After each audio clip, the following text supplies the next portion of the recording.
হয়ে গেছে। শওকত মোল্লা দেখছে ভাঙড়ে হার নিশ্চিত জেনে অফিসে বসে কান্নাকাটি করছে, আর দলের লোকেদের বলে দিয়েছে তোরা বিক্ষোভ কর, হ্যাঁ, আমি যাতে ফের ক্যানিং এ ফিরে আসি। এইসব হচ্ছে ছক।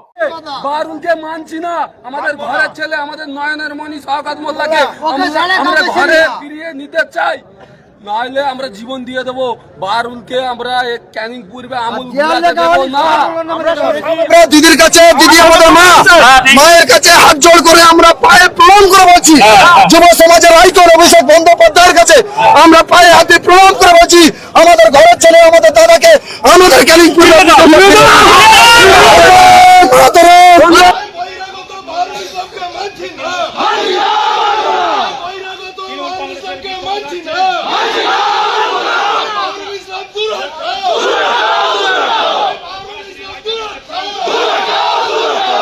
বাইরে থেকে লোক এসে এখানে দাঁড়াচ্ছে, আর আমাদের এলাকার লোক সারাদিন এখানে সারা জীবন করে খাচ্ছে, যারা তারও ভাত নেই, আর বাইরের লোকরা এসে আমাদের এখানে দেড়কে যাচ্ছে জীবন তোলায়।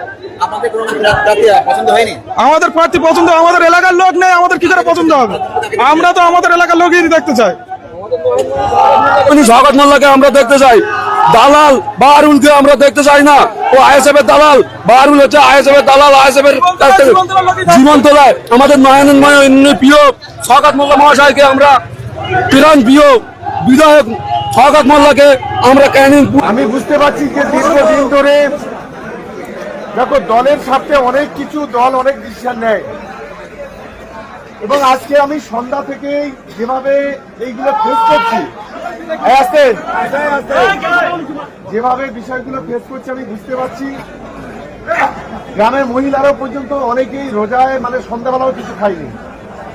আমি নিশ্চিতভাবে আমি কালকে দাদার সঙ্গে কথা বলে তারপরে যা যা ডিসিশন হয় জানাবো। এটা আমি সকলের কাছে হাত জোড় করে অনুরোধ করছি।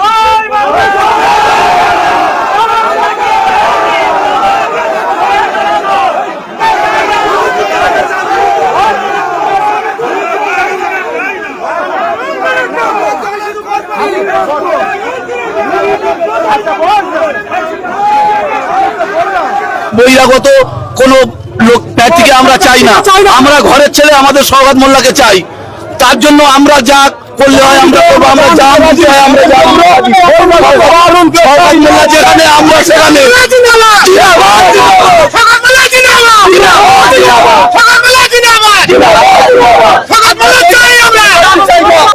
এখানে দেখতে পাচ্ছেন আজকে হাজার হাজার মানুষ, 20-30 হাজার মানুষ ইতিমধ্যেই জমায়েত এখানে হয়ে গেছে। তারা চাইছে তাদের ক্যানিং পূর্বের আবেগটাকে এখানে তাদের রাখতে।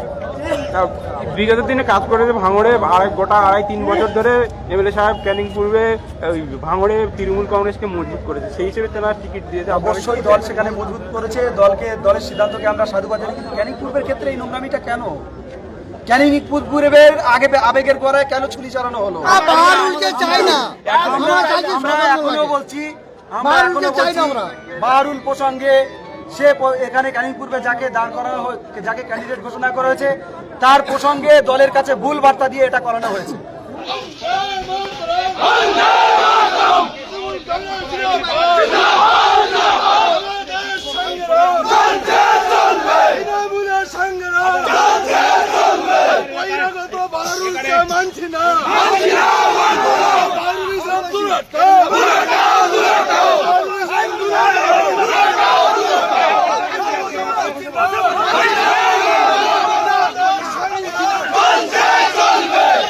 আমি বলি কি, আমি কারো চৌকিকে দেখিয়ে ক্ষমতায় আসিনি, ভাঙড়ের মানুষ সুযোগ দিয়েছে, লড়ে দিয়েছে 5 বছর। ভাঙড়ের মানুষের জন্য শুধু নয়, ভাঙড়ের মানুষের ফুল ক্রেডিট পাবে, রাজ্যের মানুষ আজকে উপকৃত হচ্ছে। আমরা বিরাট ডোনেশন ক্যাম্প করলে বলে কি রক্ত বিক্রি করে দিচ্ছি, বলেন না? আর আজকে দেখুন ভারত পশ্চিম বাংলার যে কোনো প্রান্তের মানুষের রক্তের প্রয়োজন হলে আগে ভাঙড়ের নেতাদের ফোন করছে। এর থেকে বড় পাওনার ভাঙড়ের মানুষ কি দিল ভাই? সেই ভাঙড়কে বোমগুলির বন্দুকের কারখানা দেখানো হতো, সেই ভাঙড়কে এখন ফোন করছে কেন?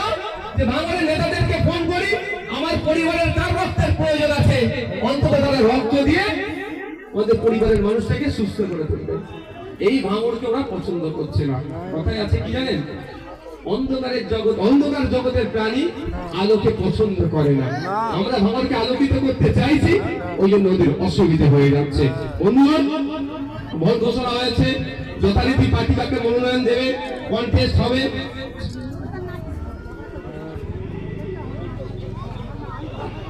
আর সবাই যাবে তো নাকি?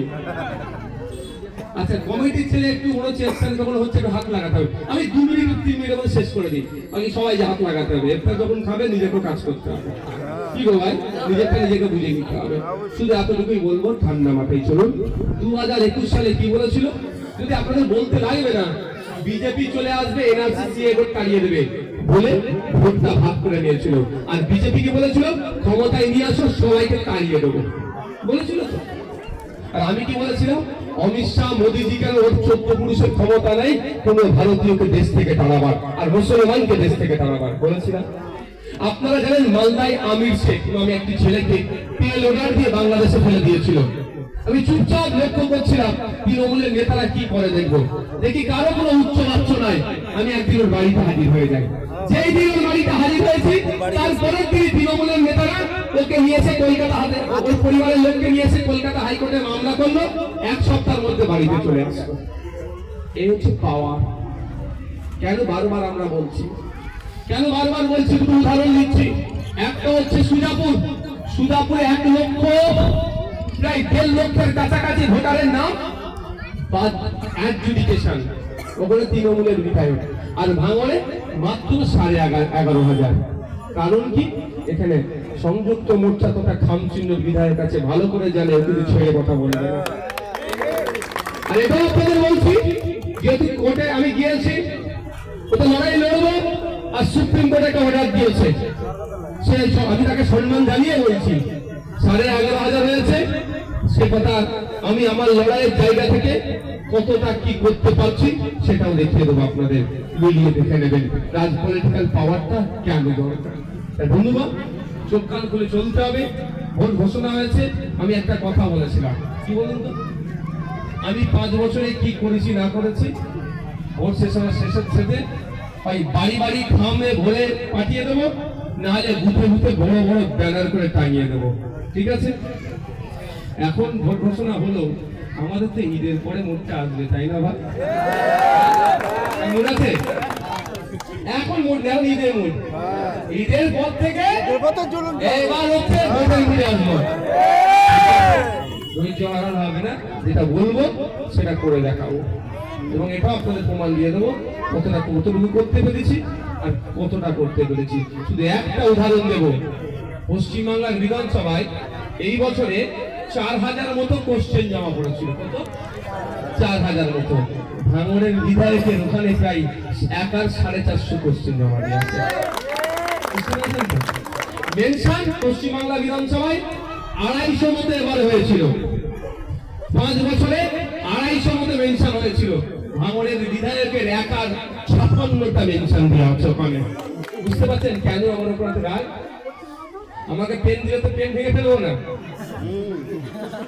বড়রা ফর্ম কেন ফিল আপ করেছিলেন, বসে দেখাচ্ছিল। আমি চ্যালেঞ্জ করেছিলাম, আসো দুজন মিলে বসি, 1 মিনিট 10 মিনিট টাইম দেওয়া হবে, কে কটা ফর্ম ফিল আপ করে দেখি। ওনাকে দিয়ে বলতো উনি পেন ফেলে ভেঙে ফেলবেন, সেটা রাগ আমার উপরে। ওনার শুধু রাগ না, ওনাদের উপরে আমার রাগ। মুসলমানদের বোকা বানাতে হবে, মুসলমানদের ভুল বুঝিয়ে যতদিন পারবো রাখবো। এদের নামে যে মাথায় যে বরাদ্দ গুলো হবে সেইগুলো কি করবে, তুলে খাবো।